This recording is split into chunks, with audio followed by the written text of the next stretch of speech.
Salam dəyərli izləyicilər. Bu günlərdə ana cizgilərlə videomuzu davam etdirmək fikrim var. Deməli, həyat cizgisi ilə əlaqəli danışdıq. Ağıl baş cizgisi ilə əlaqəli danışdıq. Növbəti cizgimiz kalp ürək cizgisi olacaqdır. Deməli, kalp cizgisi sərçə barmağının altından başlayır və işarət barmağının altına gələ bilər və işarət barmağı ilə orta barmağın arasına da gələ bilər və eyni zamanda orta barmağın altına da gələ bilər və yaxud da buralarda bir yerdə dura da bilər. Bunun insana görə anlamı müxtəlifdir və eyni zamanda bunların buradakı da anlamı müxtəlifdir və təpiyə görə anlamı var, barmaqlara görə də anlamı vardır.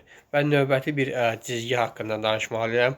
Bu da ki, sağlamlıq cizgisidir. Sağlamlıq cizgisi ilə Merkur cizgisini çox vaxt qarışdırırlar. Sağlamlıq cizgisi belə bir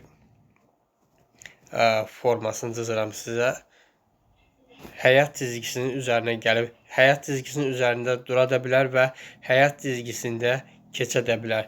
Sağlamlıq cizgisinin olması yaxşı əlamətdir. Yəni ki, bu o deməkdir ki, insanın sağlamlığı ilə əlaqəli qorunması vardır. Olmaması o qədər də yaxşı əlamət deyil və sağlamlıq cizgisinin müxtəlif formaları da vardır. Adalanma forması vardır, qırılma forması vardır və dalğalanma və s. və ilaxıra.